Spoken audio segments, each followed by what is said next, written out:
Hi y'all, welcome back to the cotton trail. I filmed this video yesterday and this is a straight up redo because I filmed an unboxing video, got that uploaded, and accidentally deleted this one. I did have another one that I was going to upload and I just didn't like it as much, so I'm going ahead and redoing this one. And what we're doing today is uppotting tomato plants. So I showed you before that I have my tomato plants in these little tin containers here, and I drilled holes in the bottom. They're very, very dense in there, and they're getting pretty tall. They're ready to come out. So we're gonna go ahead and get these all up potted. It's probably gonna take me quite a while to get all of them done. Don't worry, I won't video the whole thing. But before I get into actually videoing me up potting these and showing you what I do, I thought we could talk a little bit about tomatoes. So you can get tomatoes in all kinds of colors and all kinds of sizes. You can get purple, you can get yellow, red, orange, striped, just all sorts of really pretty tomatoes. And you can get anything from big beefsteak tomatoes to little bitty teeny tiny little tomatoes where you can get multiple on a spoon. But one of the most important things that you need to consider when you're getting your tomato plants or your tomato seeds is this determinate or is it indeterminate? Because that is going to tell you how the plant grows. So an indeterminate tomato is going to get bigger and bigger and bigger and bigger until something kills it. And it's going to continue to set fruit until something kills it or it's under some type of stress. But there's no determined amount of fruit, no determined size for that tomato. A determinate tomato plant is going to only get to a certain size and only set a certain amount of fruit on it. And those are generally really good for like canning and stuff because they're going to have fruit kind of all at the same time. Now I'm growing a lot of Romas this year. I've grown them before and I've left them in the ground and gotten more fruit off of them, but they're not very productive after that first flush of flowers has come through. So I am growing a lot of those simply for production this year. It was a little bit sad. For the past few years I've been trying to grow pretty things, and I've still got some pretty things like I showed you in my greenhouse tour. I have like some yellow brandywine and some green zebra tomatoes that I started. But I'm really going to be focusing on something that can kind of cut my grocery budget a little bit. So I've got a bunch of Roma started, and I'm planning on using those to can for the year because we go through a lot of canned tomato type stuff. Okay, so that's out of the way. I'll show you what I'm doing. I've already been picking through here. I've already got some kind of moving on up in the world. I have got a bucket of dirt right here beside me, ready to go, and I am just pulling these tomato plants out of this little tin container. Let me move this stuff and I will show you what we're doing. Now, like I said, I gave these a really good drink before we started because I don't want to stress them. Let me see if I can. If you look here, this is a good little plant right here. And he's obviously been a little bit crowded. See this little small pipsqueak? We're going to leave him alone. He will probably come back. These are classic beefsteaks.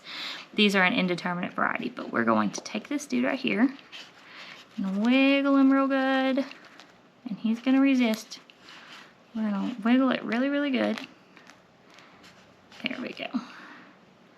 And pull it out with this little root system attached. And that is what our plant looks like. Now, if we look closely at tomato plants, you can see all these hairs along the plant there. These will turn into roots, and they're just up the whole plant, but they're kind of more prominent here. You can see them better. So those are going to turn into roots. Now, naturally, when a tomato plant, especially indeterminates, my Romas are going to stand up a little bit better, but naturally, the tomato plant's going to grow a little bit tall, get heavy, and fall over on the ground. And then these little hairy things will turn into roots. They'll root into the ground all along the ground. And I've heard people swear that that is the best way to grow your tomatoes. But I feel like that's going to leave me with a giant tomato mess with snakes and bugs and things to dig through to try to get my tomatoes. Assuming critters don't get my tomatoes because they're just on the ground. Now, we trellis our tomatoes. I have in the past used tomato cages. I've tied them up just against my fence. I have let them fall over, and a couple years ago I saw on YouTube on the Roots and Refuge page where Jess was taking these and staking them to cattle panels, and oh my gosh, those are going to last forever. I actually tried it last year, and that is a wonderful way to stake your tomatoes. So that's what I use. It costs way less than buying a whole bunch of those tomato cages. In my experience, tomato cages are just really, really flimsy. But I'll show you what we're doing here. So I've got my plant here, and I've got a little 4-inch cup that it's going to go in. Now, I could plant this at this level, and it's going to look like such a tall, strong plant.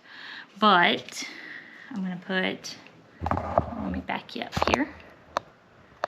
I'm going to put a small amount of dirt down at the bottom. Now, my dirt is already pre-moistened. It's not absolutely sopping wet, but it is pre-moistened.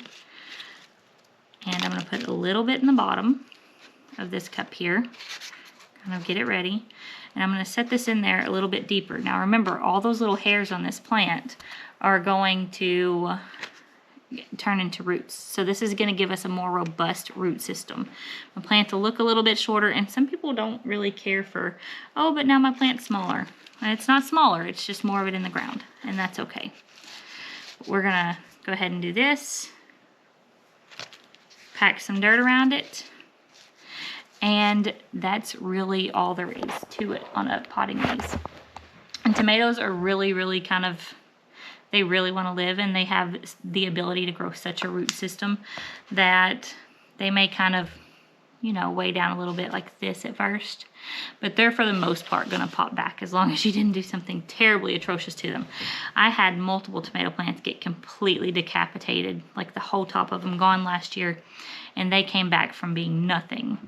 But yeah, so this is what we're doing, and I'll just kind of show you a couple of them. Now this one's a little bit sad, but most of these look really good.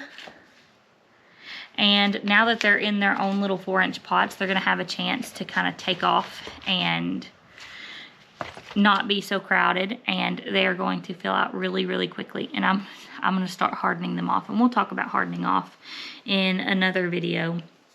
But I'm going to start hardening them off this week, because here in about another week or two, I'll start actually selling these.